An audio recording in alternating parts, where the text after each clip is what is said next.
से बहुत बुरा लगा कि मैंने कुछ ट्राई किया और नहीं हुआ। बहुत अंदर से बुरा लग रहा था। और सोसाइटी में भी लोग हैं 50-100 तरीके की बातें करते हैं, कुछ अच्छी करते हैं, कुछ बहुत अच्छी करते हैं। मैं जानता हूँ, ऊपर वाला जानता है कि मैंने क्या पढ़ा क्या नहीं पढ़ा। और 3 महीने मैंने मेहनत की और दिसंबर के महीने में मैंने एंट्रेंस दिया।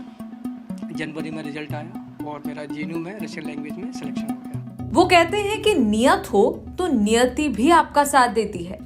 अब मैनपुरी के सूरज तिवारी को ही देख लीजिए।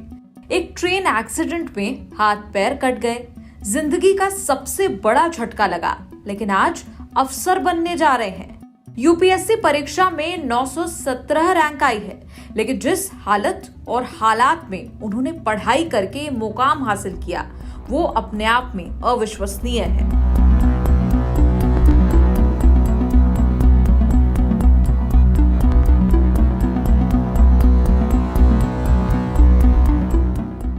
बात 2017 की है। एक ट्रेन हादसे में सूरज तिवारी ने दोनों पैर गंवा दिए, एक हाथ भी नहीं है और दूसरे हाथ में सिर्फ 3 उंगलियां हैं। 6 साल पहले एक हादसे में उन्होंने शरीर के बेहद जरूरी अंग खो दिए। इस हादसे ने वैसे ही सूरज और उनके परिवार को पूरी तरह तोड़ दिया था, लेकिन अभी एक और गाज गिरनी बाकी थी। कुछ ही समय बाद सूरज के एक भाई की मौत हो गई। इससे घर की माली हालत और खराब हो गई। सूरज के पिता राजेश तिवारी टेलर मास्टर हैं। मैनपुरी के कुरावली गांव में एक छोटी सिलाई की दुकान चलाते हैं। एक बेटे के हादसे में हाथ पैर चले गए, दूसरे बेटे की मौत हो गई। इसके बाद पिता की भी मानसिक हालत का अंदाजा लगाना मुश्किल नहीं है, लेकिन सूरज ने हिम्मत नहीं हारी। उन्होंने यूपीएससी की परीक्षा देने का इरादा किया और इसके लिए पूरी शिद्दत से तैयारी की। जीवन सामान्य था, सामान्य सपने थे। अचानक से 29 जनवरी 2017 को मेरा एक रेल दुर्घटना में मेरा एक एक्सीडेंट हो जाता है। मैं चलती गाड़ी के अंदर था और काफ़ी भीड़ होने की वजह से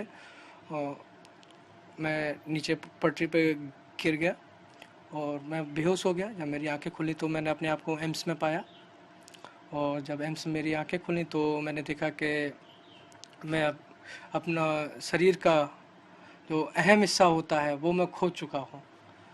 शायद उस समय मुझे ऐसा लगता था कि मैंने अपने पैर खो दिए, अपने हाथ खो दिए। और वो मोमेंट मेरी लाइफ का ऐसा था कि मैं उस मोमेंट को बता नहीं सकता हूँ कि वो क्या मोमेंट था मेरे लिए। कि जब डॉक्टर आया पहली बार, मैंने आंखें खोल ली, मैं होश में आया, डॉक्टर मेरे सामने खड़ा था। तो doctor come to me and he says what is your name. मैंने बोला कि मेरा नाम सूरज है। देन उन्होंने मुझसे बोला कि आपका एक छोटा सा एक्सीडेंट हुआ है और आप जानते हैं इस एक्सीडेंट के बारे में। तो मैंने बोला नहीं सर, मुझे लगा कि गिर गया होगा, छोटा मोटा एक्सीडेंट हो गया होगा। तो बोले कि आपका एक्सीडेंट हुआ है और आपने कि दाहिने हाथ की 2 उंगलियां चली गई हैं। तो मुझे बहुत बुरा लगा कि मेरे शरीर का एक अंग चला गया।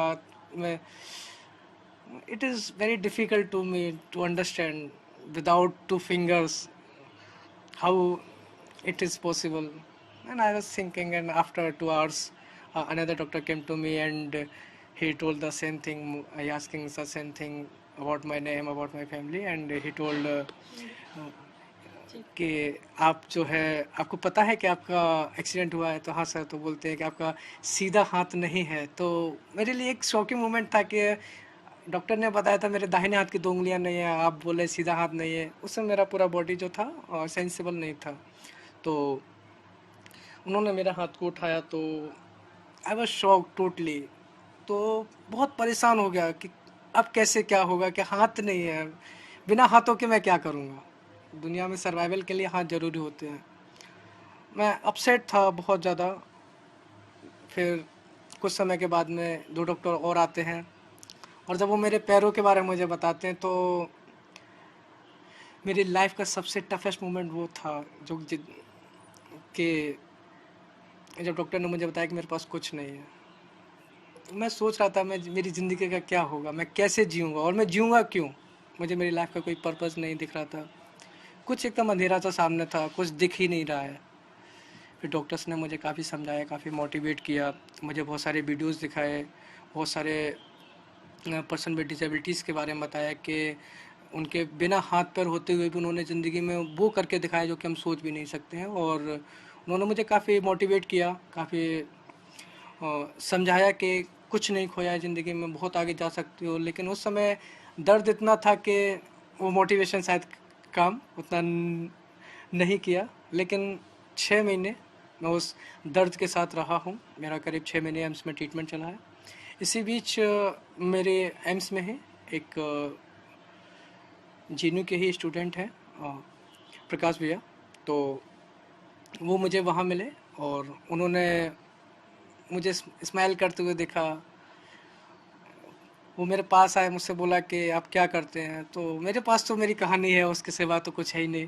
तो मैंने उनको बताया कि भैया ऐसे मेरा 4 महीने पहले एक्सीडेंट हो गया है, उससे पहले मैं नॉर्मल अपनी ज़िंदगी जी रहा था। तो उन्होंने मेरे एजुकेशनल बैकग्राउंड के बारे में पूछा। तो मैंने बताया कि मैंने 12वीं किया हुआ है, इसके आगे हालात नहीं बन पाए कि मैं अपनी स्टडीज़ को आगे कंटिन्यू रख सकूं। देन वो मुझे जेएनयू लेके आए। उन्होंने मुझे जेएनयू के बारे में काफ़ी बताया, मुझे एंट्रेंस देने के लिए काफ़ी प्रेरित किया। तो मैंने उनको बोला भैया अब नहीं हो पाएगा, मैं कैसे क्या करूँगा, बहुत मुश्किल है पढ़ाई करना इन हालातों में। तो उन्होंने मुझे काफ़ी मोटिवेट किया और उन्होंने मेरा जेएनयू का पहला एंट्रेंस का फॉर्म फिल कर दिया। देन मैंने मई के महीने में जेएनयू का एंट्रेंस दिया और उसके बाद में मैं चला गया घर। जेएनयू का रिज़ल्ट आया तो उसमें मेरा सिलेक्शन नहीं हुआ। तो अंदर से बहुत बुरा लगा कि मैंने कुछ ट्राई किया और नहीं हुआ। बहुत अंदर से बुरा लग रहा था। और सोसाइटी में भी लोग हैं 50-100 तरीके की बातें करते हैं, कुछ अच्छी करते हैं, कुछ बहुत अच्छी करते हैं। तो ज़िंदगी इस तरीके से थी कि समझ ही नहीं आ रहा था कि क्या करें। एक उम्मीद थी कि जेएनयू में सिलेक्शन हो जाएगा, वहाँ से भी हुआ नहीं। एक हताश मन, जिधर भी देख रहे हैं उधर अंधकार ही दिखाई दे रहा है, कहीं से रोशनी की उम्मीद नहीं दिख रही है। लेकिन उसी साल जेएनयू के इतिहास में ऐसा हुआ है कि उसी वर्ष जेएनयू का दोबारा एंट्रेंस हुआ। और जब मुझे पता लगा कि उसी साल जेएनयू का दोबारा से एंट्रेंस हो रहा है तो मैं ये मौका खोना नहीं चाहता था। तो मैं जानता हूँ, ऊपर वाला जानता है कि मैंने क्या पढ़ा क्या नहीं पढ़ा। और 3 महीने मैंने मेहनत की और दिसंबर के महीने में मैंने एंट्रेंस दिया। जनवरी में रिज़ल्ट आया और मेरा जेएनयू में रशियन लैंग्वेज में सिलेक्शन हो गया। मैं जेएनयू में मेरा सिलेक्शन हुआ। मैं 23 जुलाई 2018 को जेएनयू में मैं पहली बार आया। पहली बार आने के बाद में मुझे जेएनयू के बारे में पता नहीं था पहले। फिर जेएनयू आने के बाद पता लगा कि यहाँ पे सेमेस्टर सिस्टम होता है। मैं पहले जानता ही नहीं था कि सेमेस्टर भी कुछ होता है। तो यहाँ पता लगा सेमेस्टर होता है और हर सेमेस्टर में पास करना ज़रूरी होता है कि अगर आप पास नहीं करेंगे तो आप बाहर हो जाएंगे। तो एक फियर था कि अगर जेएनयू मेरे हाथ पास नहीं तो कुछ भी नहीं मेरे पास में। तो उसके लिए पढ़ना था। तो पहला सेमेस्टर पढ़े, आसान था। सेकंड सेमेस्टर में थोड़ा सिलेबस हार्ड हुआ तो लाइब्रेरी जाना स्टार्ट किए। लाइब्रेरी गए तो वहाँ पे मेरे काफ़ी सीनियर्स थे, वो ऑलरेडी यूपीएससी का प्रिपरेशन कर रहे थे। तो मैंने उनके थ्रू मुझे यूपीएससी के बारे में पता लगा। फिर मैंने इसके बारे में और थोड़ा जानकारी इकट्ठा किया, लोगों से बात किया। तो मुझे पता लगा कि क्या क्या सिलेबस है, किस तरीके से तैयारी करनी चाहिए। और फिर मैंने एक अपना प्रॉपर स्ट्रेटजी बनाकर मन में सोच लिया कि ठीक है अब तो कुछ तो करना है। बहुत लोगों ने बोला कि लोग 5 बार अटैम्प्ट करते हैं, 6 बार अटैम्प्ट करते हैं, लोगों का नहीं होता है, इट्स अ वेरी डिफ़िकल्ट। तो मैंने मन में सोचा कि ठीक है नहीं होगा तो नहीं होगा, लेकिन ट्राई करने में क्या जा रहा है। तो मैंने एक ट्राई किया और मैंने पहला अटैम्प्ट दिया तो मेरा नहीं हुआ। 2021 में मैंने पहला अटैम्प्ट दिया, नहीं हुआ। लेकिन 2022 में जब मैंने दोबारा अटैम्प्ट दिया तो फिर मेरा प्री में सिलेक्शन हो गया। मैं बहुत खुश हुआ। फिर मुझे मेंस देना था, मैंने मेंस के लिए प्रिपरेशन किया। मैंने मेंस की परीक्षा दिया। फिर मेंस का रिज़ल्ट आया, बहुत खुशी हुई। तो बहुत डर भी था अंदर से कि पता नहीं क्या होगा, क्योंकि इस मुकाम पर आकर बहुत अंदर से फील होता है कि अब क्या होगा, मतलब या तो ये होगा या ये होगा। तो इसी बीच मैंने रशियन में जीआरएफ की परीक्षा दी और जीआरएफ मैंने क्लियर कर लिया। मेरा इंटरव्यू की डेट से 1 महीने पहले मेरा जीआरएफ का रिज़ल्ट आ गया था। तो जीआरएफ के रिज़ल्ट ने मुझे बहुत मोटिवेशन दिया, मुझे एक ऐसी हिम्मत दी कि मुझे रीढ़ की हड्डी के जैसे काम किया उसने। जीआरएफ के मेरे उस रिज़ल्ट ने मुझे काफ़ी ज़्यादा मोटिवेशन दिया कि मेरे पास कुछ तो है, मेरे आगे फ्यूचर के लिए मेरे हाथ में कुछ है। देन मेरा इंटरव्यू था 24 अप्रैल को, मैंने इंटरव्यू देने गया। इंटरव्यू का एक्सपीरियंस मेरा बहुत अच्छा रहा, पैनल बहुत अच्छा था और वो मोमेंट भी मेरी लाइफ का एक मेमोरेबल मोमेंट रहा है। सूरज ने यह भी बताया कि उनसे यूपीएससी इंटरव्यू में क्या कुछ सवाल पूछे गए। मेरे सवालों की शुरुआत मेरे जिले से हुई। चेयरपर्सन मैम थी, उन्होंने मुझसे पूछा कि can you tell me about your district. तो मैंने अपने शहर के बारे में जो कि मुझे पता था मैंने उनको बताया। फिर उसके बाद उन्होंने पूछा कि आपने रशियन लैंग्वेज बैचलर्स के लिए क्यों चूज़ किया। तो मैंने उनको पूरा बताया कि मुझे जेएनयू में आना था और जेएनयू में आने के लिए एक लैंग्वेज ही ऑप्शन था और उसमें मैंने रशियन में सिलेक्शन हुआ। तो मैंने रशियन को चूज़ नहीं किया, actually Russian chooses me. So she says nice and she so happy to hear this. क्या आपके एक्सीडेंट से रिलेटेड भी इंटरव्यू में बात हुई या फिर उन्होंने आपको बाकी कैंडिडेट की तरह ट्रीट किया? उन्होंने बाकी कैंडिडेट की तरह रशियन से सवाल पूछे, रशिया यूक्रेन वॉर से रिलेटेड सवाल पूछे, फिर यूपी से रिलेटेड सवाल पूछे, देन उन्होंने जेएनयू से रिलेटेड सवाल पूछे। कोई एक बहुत इंटरेस्टिंग सवाल जो आपसे पूछा हो जेएनयू से रिलेटेड? जेएनयू से रिलेटेड जो सवाल फेमस है उसको सबको पता है कि वाई जेएनयू इन कंट्रोवर्सीज। तो इसका जवाब तो सभी को पता ही है।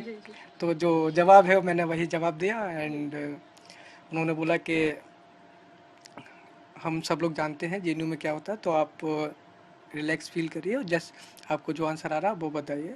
और जो सच्चाई है जो सबको पता है वही मैंने बताया कि जेएनयू जो है जो वही मैंने बताया। सूरज ने बताया उन्होंने बिना कोचिंग के ही यूपीएससी परीक्षा की पूरी तैयारी की। किसी भी कोचिंग इंस्टीट्यूट से कोई भी कोचिंग नहीं ली है और मैंने मॉक दिए हैं इंटरव्यू के लिए। कुछ मॉक्स जो हैं वो मैंने कोचिंग इंस्टीट्यूट में जाके दिए हैं। और जैसा कि घंटों वाली बात की, तो मेरी प्रिपरेशन में घंटों का हिसाब रहा नहीं है क्योंकि मेरी स्ट्रेटजी ही मैंने अलग बनाई। मैंने स्ट्रेटजी मेरा सुबह 9 से लेके 1 बजे तक मेरे सेंटर पे क्लासेस होते हैं। तो मेरा रूटीन था कि मंडे टू फ्राइडे वो अटेंड करना है। उसके बाद आके खाना खाने के बाद में लाइब्रेरी जाना है और फिर उसके बाद में जो भी समय मिल रहा है वो यूपीएससी को ही देना है। तो जो भी समय मुझे मिला अपने निजी कामों को छोड़कर और रशियन की एकेडमिक्स को छोड़कर मैं सारा समय मैंने यूपीएससी को ही दिया है। तो और शायद आज उसी का फल ये है। परिवार के बारे में बताइए, जब पिताजी को पता चला तो उन्होंने बात की, क्या बोला? मैंने जब पिताजी को फ़ोन किया, मैंने बोला कि क्या कर रहे हो, तो बोले कि बैठा हूँ काम कर रहा हूँ। तो मैंने उनको बोला कि सिलेक्शन हो गया है। तो उन्होंने बोला कि सच में? मैंने बोला हाँ सिलेक्शन हो गया है, मिठाई बांट दो। तो फिर उन्होंने मुझसे बात ही नहीं की। फिर उन्होंने छोटे भाई को फ़ोन दे दिया और मिठाई लेने चले गए। बहुत से लोग ऐसे होते हैं जिनके साथ कोई दुर्घटना हो जाती है और फिर वो हताश हो जाते हैं कि अब हम जीवन में क्या करें। उनके लिए आप एक बहुत बड़ी प्रेरणा है। कोई संदेश आप उनके लिए देना चाहेंगे? मैं यही कहना चाहूँगा कि मैं ये जानता हूँ कि एक इंग्लिश में मैंने एक लाइन पढ़ा था, मैं उसको बोलना चाहूँगा। There are millions of sun hiding behind dark clouds and I am giving them hope to come out and shine in this bright sky. बेटे की सफलता पर अब सूरज के माता पिता भी फूला ना समा रहे हैं। तो शुरुआत में तो पढ़ाई थी तो कमाते थे और पढ़ाई में लगाते थे और उसके बाद में फिर एक्सीडेंट हो गया। फिर तो गवर्नमेंट ने उनकी पूरी पढ़ाई की जिम्मा ले लिया। जब आई उसमें से निकला था IQ में से, तो उसने कहा पापा आप घबराने चिंता मत करो, अभी तो 3 उंगली हैं, अगर एक भी उंगली होती फिर भी हम आपका नाम नीचे नहीं गिराएंगे। बड़े आदमी बनने की उन्हें काफ़ी तमन्ना थी, इसीलिए वो चले गए थे इंटर के बाद। बोले थोड़ा सा बाहर नौकरी भी करता हूँ।